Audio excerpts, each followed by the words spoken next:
So as the agenda suggested, this is about the evolution, the change of the way we do things in our daily lives. And so we have a representative with Anthony that is going to talk about the change and evolution of workforce needs and how we're meeting those as a Wake Tech, but as a community for our businesses here. Dr. Hawkins, of course, will tell us about his innovative food product, and Mr. Hathaway will enlighten us on healthcare IT and all the wonderful things that are changing there.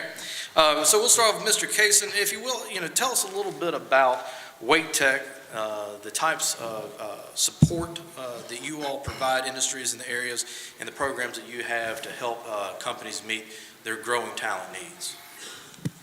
All right, I'm hot. How's everybody doing? Yeah. Well, thank you, Joseph. So Wake Tech, we do a lot of things in reference to business and helping them with their business needs. Some of the main areas of focus that we address in that respect are customized industry training. So customized industry training is a program basically where if a company is new to the area or expanding in Wake County, it is possible that they would qualify for state-supported assistance for training to support their workforce. And that is something that we do on a regular basis, something that you all may want to consider after this presentation. But we work closely with those companies to make sure they are training their employees to the best of their ability to make sure they have a well-informed and trained workforce. Some of the other big buckets of training that we do to work with companies are in the areas of biotechnology, healthcare, information technology, as well as manufacturing. We do training and consultation in all of these areas, but specifically in the areas of biotechnology, we do training with companies specifically in current good manufacturing processes, process validation, as well as aseptic manufacturing. In the area of information technology, we're doing a lot in the area of cybersecurity. Wake Tech just received a $4 million Department of Labor grant about a year ago to do cybersecurity training to address the cybersecurity needs of various industries. As we all know, cybersecurity is a very important issue that many companies face, even though many don't want to admit that fact. And we are trying to train individuals who are well prepared to go out and serve industries so that they can protect their IT infrastructures. In the area of manufacturing, we do collaborative robotics.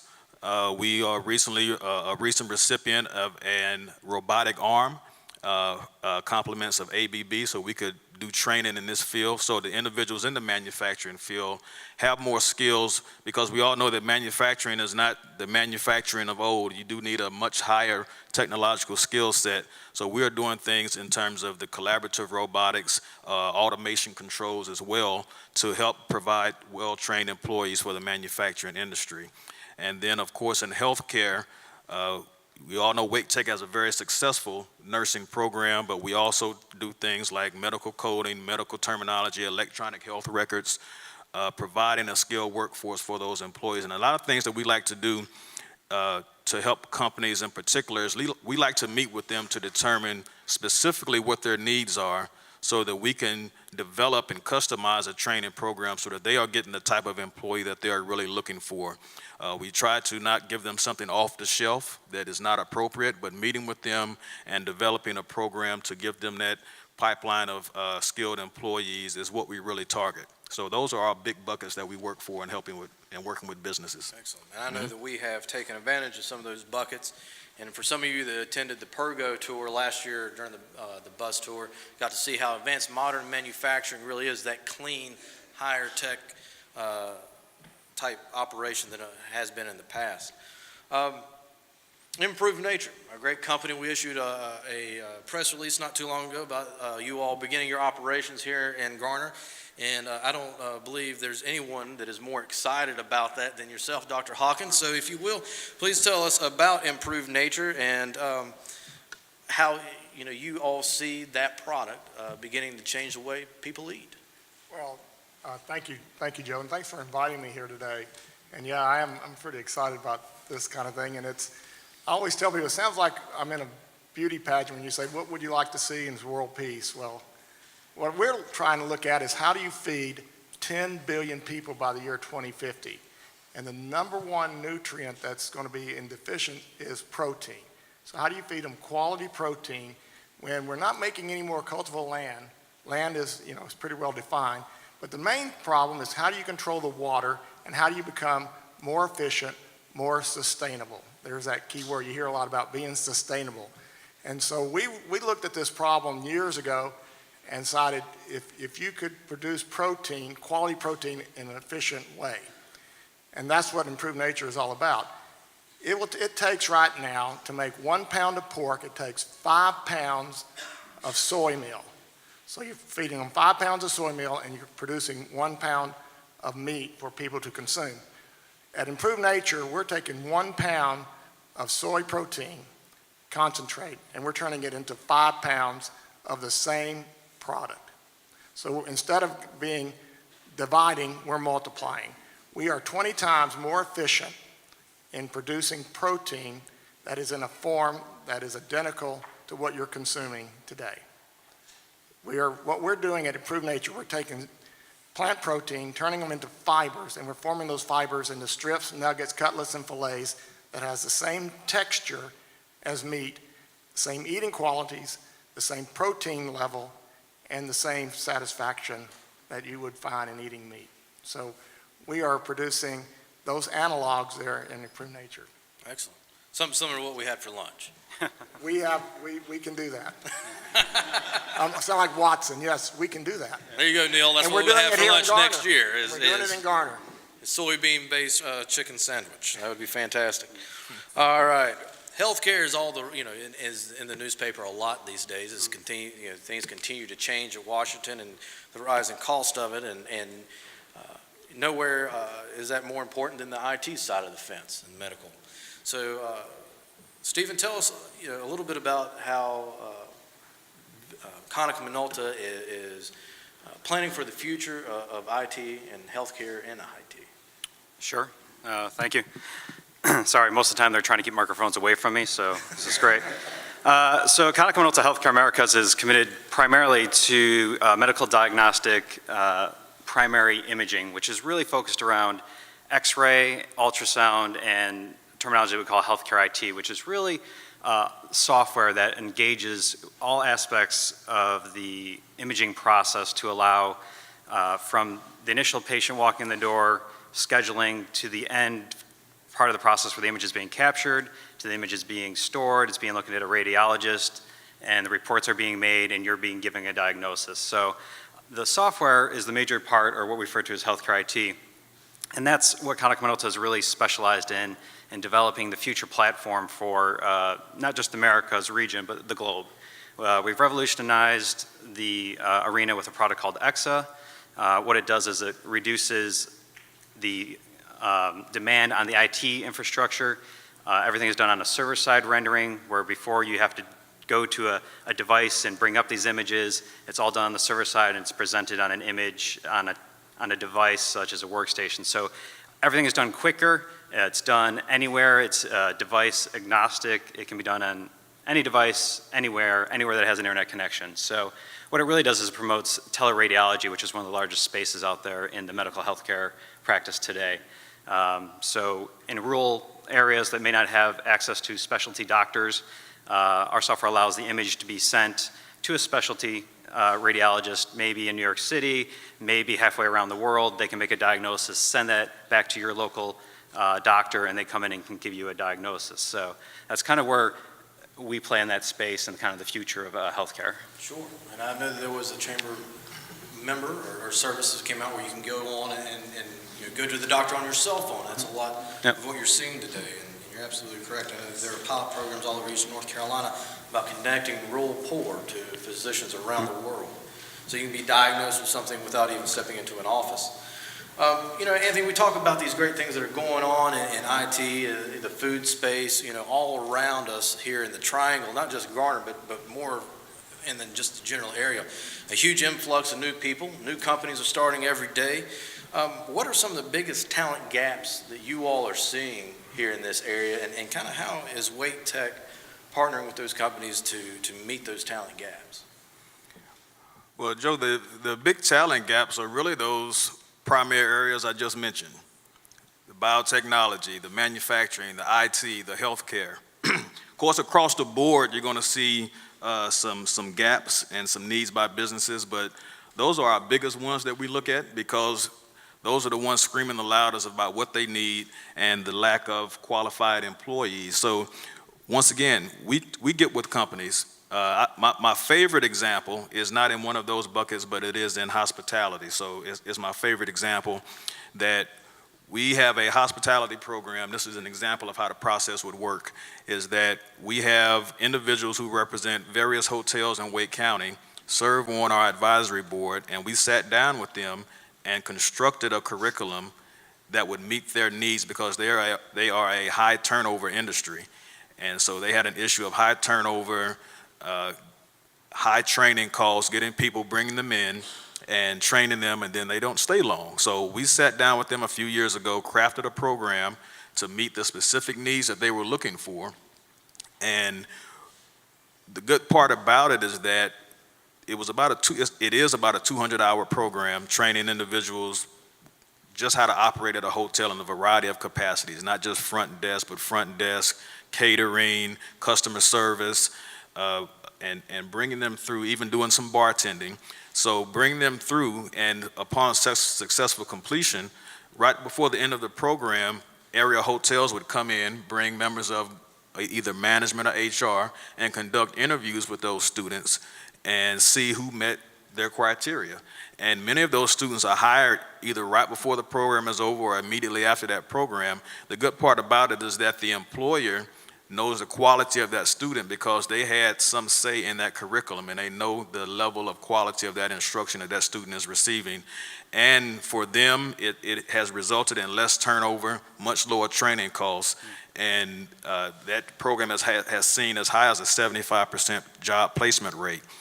That's the model we like to follow with other employers. So regardless of the industry, whether it be manufacturing, healthcare, biotechnology, information technology, anytime we have an opportunity to sit down with a company and say, what is it that you are really needing? Can we work together in order to get you that pipeline of prospective, qualified, sustainable employees that you are looking for? And that's the model that we like to pursue. And there are some people in the room who we are in talks with right now to do that exact same thing, because we understand that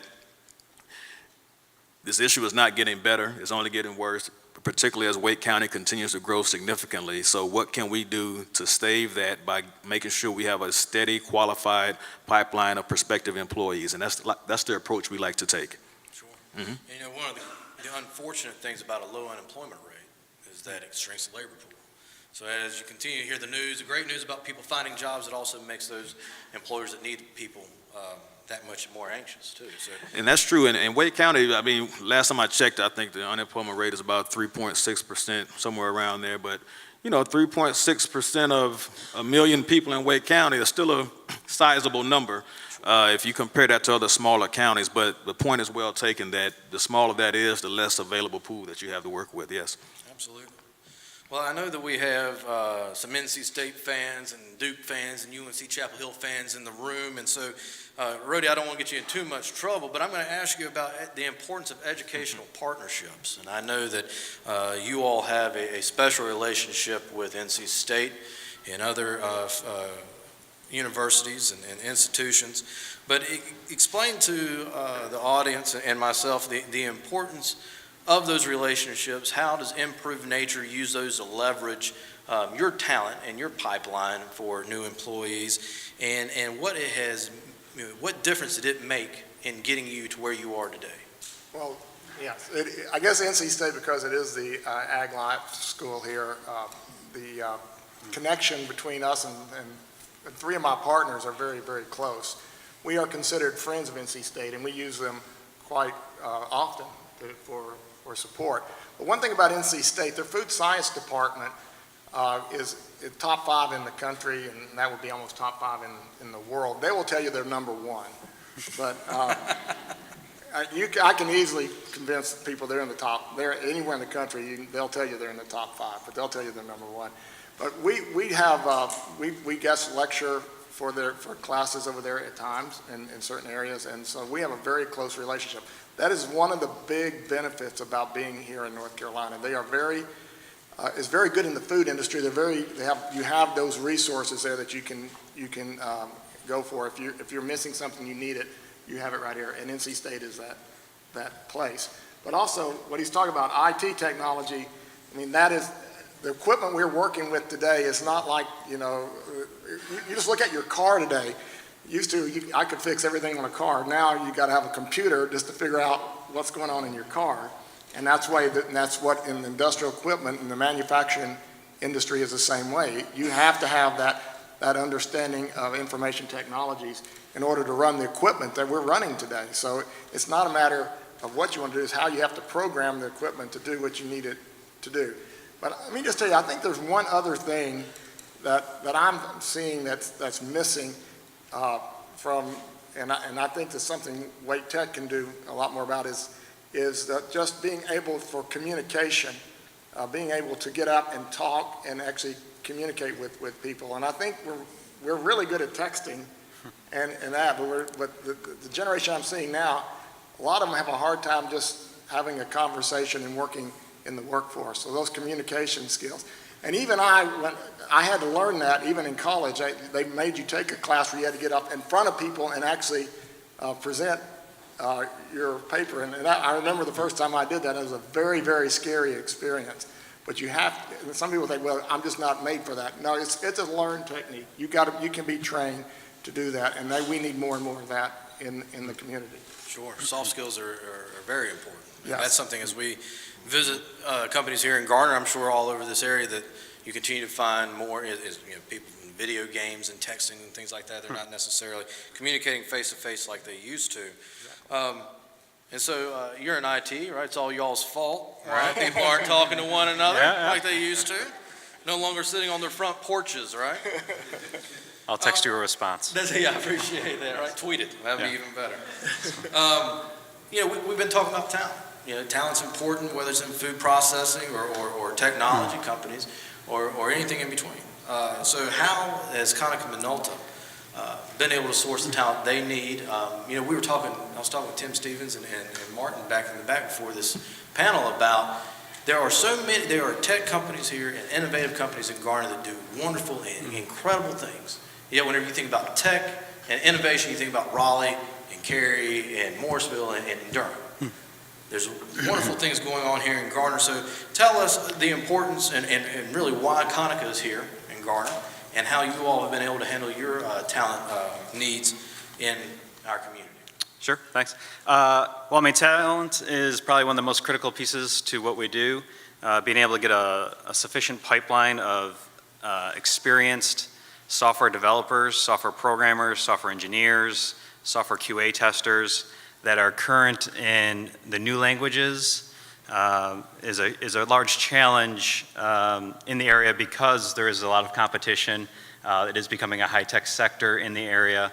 So there's a lot of competition around that, and make sure we have a sufficient pool is a challenge because of, I would say, not solely on the millennial generation, but however, there are certain work environments they prefer, and there's certain things that you have to work around for that new generation. So make sure that we can, one, get the talent that is both trained in college, that they are prepared to come out and work in these new languages, and then two, also having an experienced pool out there so you can grab somebody that has the experience behind them and that you're not training right as they walk in the door is a strong mix that we have in this area, luckily because of the universities and schooling that goes on here, and also there's a large employee pool based on some of the, I don't want to say other competing software companies, but they're around.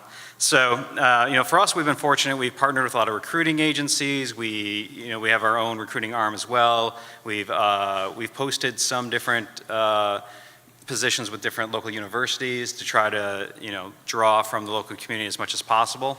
And we primarily prefer to do all of our recruiting locally versus relocating people. So we've had a lot of success. Again, I think it's a large arm of that is because of the universities and schooling around and the building up of the high-tech sector here. Sure.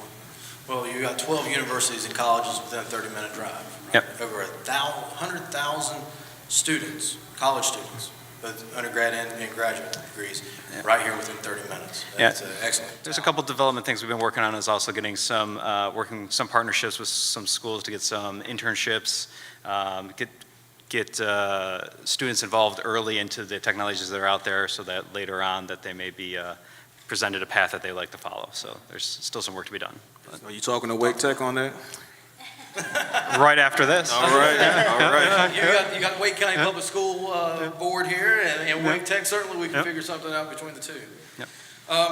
Yeah, that's important. You know, we talk about the change, the evolution of how people do business. We were reading an article the other day about companies that are downsizing their office staff and pushing their employees out to their homes and remotely connecting back in so they can decrease their overhead for office space. So the way we communicate and do business is definitely changing. And you know, Anthony, everybody wants to have a crystal ball. So I guess the next question is, as this evolution continues to go on, what do you see as the future of the workforce? And how will they be trained? And how is Wake Tech preparing or planning to meet the needs of a constantly and probably more rapidly now changing workforce than, say, 20, 30 years ago?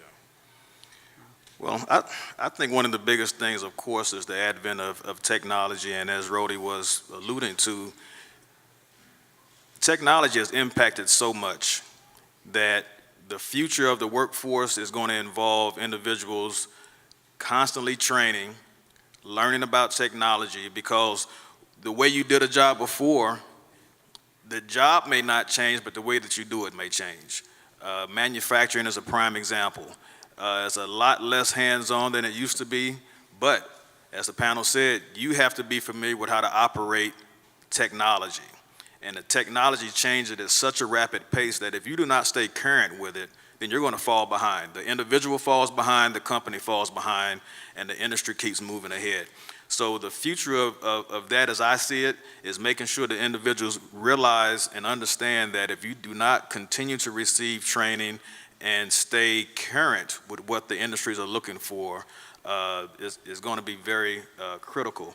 Now, technology, there's arguments on both sides that certain technology eliminates jobs. That's true to some extent, but technology may eliminate jobs the way that you used to know it, but it also creates new jobs on the other hand. Now it's a new way to do those things. So if we can work with companies and find out what those new technologies are, because there are always disruptions. Something's going to happen that's going to change the way you're going to approach something and how you have to train for it. And that's one of the biggest challenges I think that we would probably face from an educational perspective is how do we stay on the cutting edge of training for what's relevant today when what's relevant today may not be relevant next year. And you find out about it at the last minute. So that's the impact of technology. But as current as we can stay in training the workforce and the workforce staying in tune to what needs to happen in terms of staying prepared and being a prepared prospective employee, I think is very important. Sure. And I know today, especially with millennials, the number of job changes and career changes they make are exponentially more than their parents and by far their grandparents. And, it's important to stay on top of that.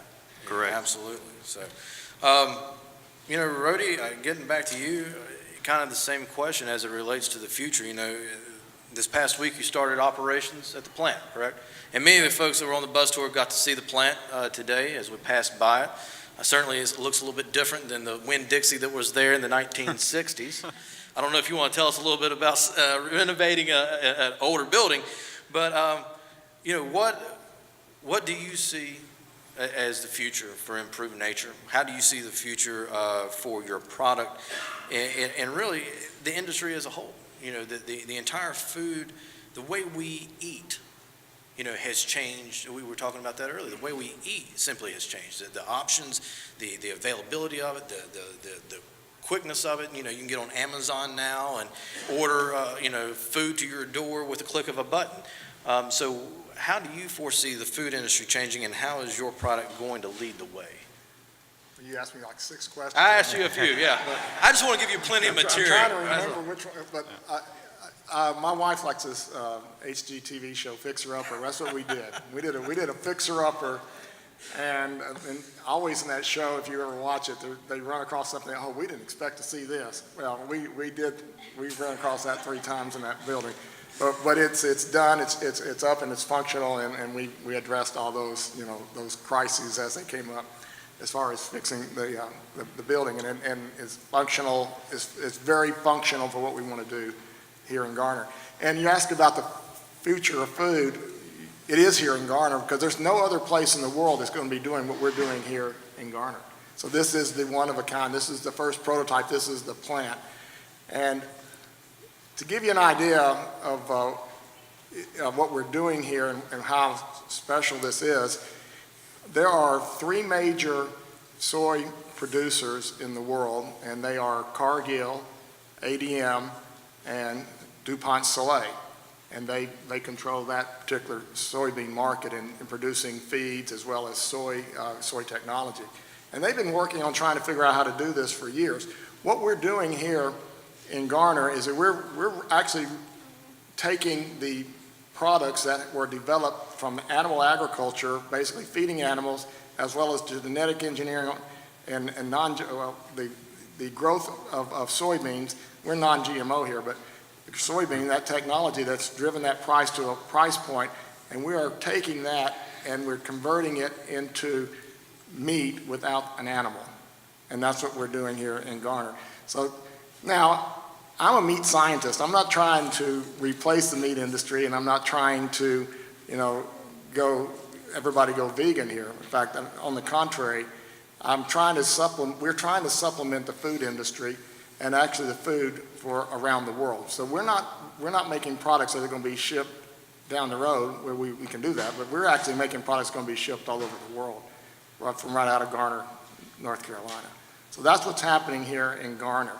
And this technology is so exciting. That's what takes a meathead like me become a vegetarian meat product manufacturer, because we understand that industry. We understand the logistics, the marketing, and now we have a technology that it's one of a kind, and that's what's happening over there. So that in itself is helping to supplement feeding of the world.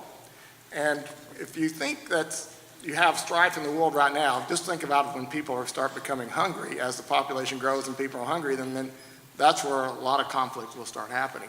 So I am actually on a panel this next month next month, September, with the United Nations, and we're talking about world feeding.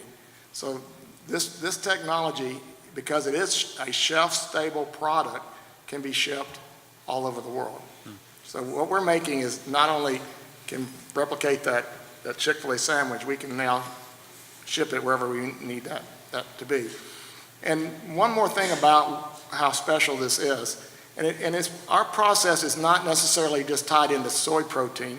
We utilize soy protein because there are 4 complete proteins. There's dairy protein, there's egg protein, meat protein, and soy protein. And the only vegetable one there is the soy. But our process actually can do other concentrates too. As other plant proteins come about and are concentrated, we can actually run it through our process. But the soybean is actually one of, I always say it's one of God's gifts to man, because the soybean can almost be anything. It can be milk, it can be a vegetable, it can be a grain, and it can be a meat. The only group I haven't seen it is a fruit yet. So somebody figure out how to make Give it time. Give it time to make fruit out of soybean. So this is why we think this is important. And I see the food industry. There's 2 conflicts. And one more point, because you said a lot in there. Please. I don't want to dominate the time here, but there's one, because like you, I could probably talk for a long time. There's one more thing about feeding people, and as we go through the world here, is that there are 2 conflicting things. One is we hear a lot about non-GMO, and you hear things about organic, and you hear all these different, we need to be locally grown, and those are all fine and good, but as the population grows and the population becomes more centralized, located in urban areas, you can't always feed everybody from just a surrounding area. That's how civilization has progressed. As well as being able to produce more food in the same same square acreages. I mean, I think American agriculture is a success story of feeding us and then turn around and feeding the world through our technology and our development. I think that's been shown very well. But there's going to be so much you can get off of an acre of land eventually. So you've got to become much more efficient. And some of the ways that people are going here, so if you're saying non-GMO, that's kind of like no technology. And I think that's fine for now if you want to be that way. And we are non-GMO, by the way. But eventually that technology is going to have to be developed to help feed this population as it keeps growing. And one of the things is that some of the conferences I keep going to, they're trying to figure out ways to feed the world. And you're hearing things like insects, and cricket powder and making cookies, because insects are all over the place, and larvae, and it sounds like, survival shows or some type. But this is technology that's being developed right now. I think what we're doing here is a lot more palatable and more appealing, because what we're trying to do is present you with a product that looks just like what you have sitting in front of you today. Yeah. And to be honest, I remember whenever we first met and we were talking about how do we bring improved nature to Garner and listening to the product, I didn't believe you. I'll just go ahead and tell you that. It just sounded unappetizing. But I've had the product, it's delicious. And But most people don't, even in the food industry, don't believe us either. Yeah. They don't believe us. And so we've been showing people what we can do. Sure. Well, Stephen, I'll ask you kind of a similar question. What do you see, and I'll try to keep my questions to maybe just one or two. What are the biggest hurdles facing tech companies today, especially here in our community, that are around the area? And then, how do you think Konica, being a global company that it is, will change here in Garner? Sure. Probably the biggest hurdle I see in the tech sector to begin with is just the speed at which technology changes. So while we talk about, a year from now that may change, in reality it's probably 6 months from now the technology we're already working on will be, what we'll say mainstream, but in the tech world will almost be already obsolete, and we're working on 2 generations more already. So the biggest challenge is really, as an organization, is being able to be flexible, adaptable to the change, and at the breakneck speed at which it occurs. So as we're moving down one avenue, I said within 3 months you're automatically pushed into a new realm, a new arena. So that's one of the largest challenges, just being able to stay up with that kind of change and the impact it has on your products and operations. For us, the future is really, it's the big scary cloud and the connection of all devices, or what we call the Internet of Things. So things in the healthcare space are really moving into what they call IoT, or Internet of Things, where all devices are connected, sending information to one central, into a large cloud entity that's making a lot of diagnostic data and sending it to various different devices. So, and that's really, it's more of a connected world than we've ever seen before. And we use that a lot for prescriptive remedies. You can think of like proactive approaches. You get information, you can see. They can take biometrics that you're wearing from your Fitbit or something else. I'm not saying this happens today, but that they can take this kind of information and see an arrhythmic pattern and be able to make a prescription ahead of time. So using the connection from all these different devices, that's really kind of where healthcare is moving in the technical space that we're in today. For Konica Minolta, it's been a huge transition. There's some people in here, they don't have to raise their hand, but probably knew Konica or Minolta because they either had a Konica camera or they had film that said it on it. And so, as a global company, Konica Minolta is a large enterprise that owns many other companies. And so they've transitioned from maybe the camera and film company of the past, or they'll kill me for saying it, but the copier, multifunctional device industry, into the spaces that you see today, which is healthcare and other sensors and biometric divisions that we have. So the technology changes that we've embraced as an organization really drive business, specifically here in Garner. We've actually made Garner our healthcare IT global headquarters. It's also our global headquarters for software R&D. So anybody that knew that little building down the road used to be a textile, carpeting, coating manufacturer facility. So we did a we did a flip or flop many years ago. Learned lots of things that are hidden behind walls, and so it was very exciting times. We went from a 34-person organization to we have roughly in Garner right now about 100 people in that building. We're 80,000 square foot building right now. We continue to look forward to what our growth will be in this area. The future is bright for us. We look forward to the community that we're in. We're seeing the developments in Garner, which is encouraging because it's great for us to have this technology and spaces that we want to bring clientele to and bring employees to and visitors and show them our showroom of great products that we have. But for our employees, they're looking for more and more things for them to do, places to go to lunch, places to shop, places to live. And so you probably saw on the bus tour the way that the town is developing and kind of embracing the needs that are there for these industries that are trying to grow. And the town has been a really great partner with us to help us overcome certain issues and move us forward and say, hey, we understand what you're looking through today, but we have a plan for the future. We want to sync up with your plan for the future. How do we grow together and create this environment that is going to, revolutionize our area, right? So for us, it's a bright future here. We look forward to being able to grow in the area. The talent pool continues to be there. The resources of the area continue to support us, and we look forward to continue to bringing products that will revolutionize the healthcare industry. Like I said, we're already 2 versions ahead of where we are today. So. It was interesting, we were at NC State, the College of Textiles, and they are inventing a shirt that's made out of wearable data. It's wearable data, essentially. And for all sorts of applications on the military, or in the military on the battlefield, something happens to the soldier, you can see what happens, and you were talking about immediately being able to send that to your doctor or to a paramedic to get medical treatment. It's absolutely incredible.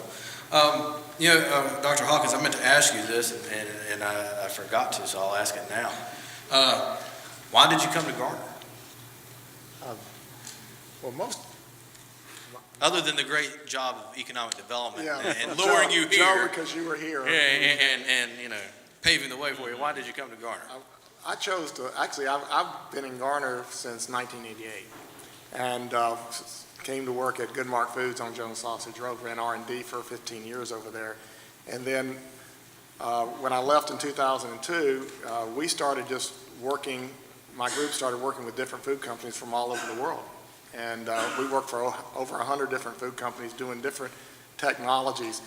But we love this area. This area was all of ours adopted home for years now. And we kept saying we want to actually bring something unique back to Garner. And that was our goal. So as we've been going through doing different things. So I'll give you an idea. One of the things we do right now, our group does, is we create shelf-stable sandwiches for the U.S. military, NATO, and the United Nations. And these shelf-stable sandwiches are yeast-risen bread, just like the bread you ate today, with a meat filling on the inside, and we put them in a package, and you can eat them after they sit in your car for 3 years, and you can take it, open it up, and eat it. So that's... Take his word for it. Yeah. Appetizing. The Army calls that meals ready to eat. Exactly. We do that, and we're getting ready to launch pizza. Pizza's coming out this fall. The technology, y'all look at it thinking, what do you want to do that? The technology is there, and it's been proven. In fact, our technology is that we have to survive for 6 months at 100 degrees and then go through a taste panel and still get at least a 5 on a 7-point scale. And the hardest thing is the appearance, maintaining that appearance at 100 degrees for 6 months. So people are going, okay, you got to be crazy. But it's done, it's doing every day, and it's actually, the products are made in Statesville, North Carolina. That's awesome. I can't keep a loaf of bread from not molding on my counter for like a week. So, that's just 6 months. So we've been looking to do things like this, and we said, finally, when this technology came to our group, we said, and this technology that we're doing here in Garner came from Israel. And so we've brought it here because we are really good at taking technology and turning it into finished product. But we wanted to do it here in Garner. Excellent. And so that was our goal. Anthony, I won't ask you if you love Garner. We'll just naturally assume that you do. But I do want to ask You're correct. you, as we kind of wrap things up here on the panel, I participate along with April in the Trojan Business Alliance at the local high school, and if you got business owners and folks that are in business here, what would you encourage young people and even people in the industry today to do to keep up to date their skills and to keep them marketable in the workplace? I think that's the number one thing is the marketability of yourself. How does Wake Tech help with that? Well, it's a multifaceted issue with multifaceted approaches, and we kind of talked about it earlier. So we've done several surveys, or surveys have been done with companies across various industries to ask them, what is the biggest issue you're having with getting qualified people? And there are 4 things that consistently top the list. They have issues with individuals having a lack of education, lack of workforce experience, lack of technical skills, and lack of soft skills. And I think that one serious approach that we need to take for the future and really give a serious look at is that of apprenticeships. Industries and businesses have an opportunity to grow their own talent because, look, we got a large county here growing every day, and and I heard this earlier, and some people heard this earlier as well, so there are jobs without people and people without jobs, but you have all these people here. One way to help ensure your sustainability is to grow your own talent, and that can be done through apprenticeships. And apprenticeships will address those 4 areas of having a lack of work experience. While you take your apprenticeship, you can get your education, so it will address that issue.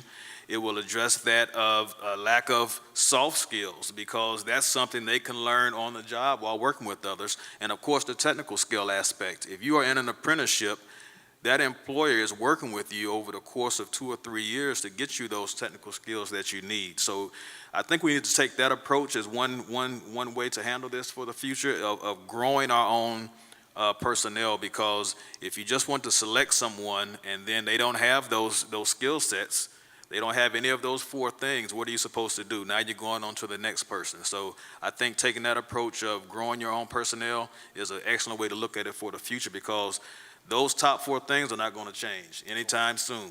And you've got individuals with degrees, you got individuals who have worked in the workforce, but until they can address those and meet those needs of their employers, not much is going to change.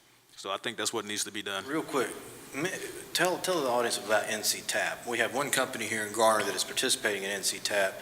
That's an excellent program. So, all right, I'm not the expert. There are some experts in the audience that I won't call on, but NC TAP, basically they are we're partnering with NC TAP, North Carolina Triangle Apprenticeship Program. And there are area manufacturing companies who identify students who are still in high school, and they enroll at Wake Tech as students. And while they are a student, they are working at those respective employers, and the employers are paying for that tuition.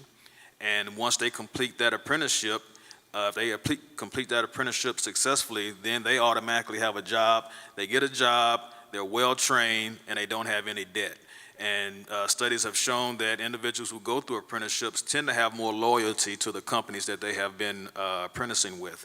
So it's been a very successful endeavor for us, and that's part of the reason why we need to look more at it, because it is a successful model. And it doesn't just have to be with manufacturing companies. It can be across industries.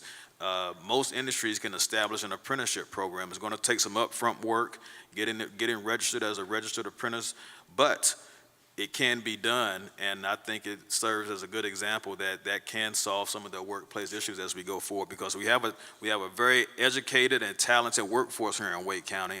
That's an excellent way to tap into it. No pun intended. This past spring, we was honored to participate with the Trojan Business Alliance in one of the first hiring events at the local high school that had been held since the 1990s. And we had 35 companies that took the time out to come to the high school, set up booths to reach high school students, graduating seniors, specifically those that aren't entering the college or Army or military, those that will be looking for jobs as they graduate from high school. There's a huge need of bringing that high school, that you've got to start them early type mentality, and get them into the pipeline. We've got a few more minutes. if you guys want to say a few closing remarks, we'll wrap this thing up. If not, I'll make the closing remarks. If you want to buy some of those sandwiches, you can get them at Cabela's. It's under Bridgeford Foods. Is that right? Yeah, Cabela's? Cabela's carries them in the accounting section, so that's the one commercial place you could find them. Fantastic. So it, All right. It's truly an exciting time here at Garner. well,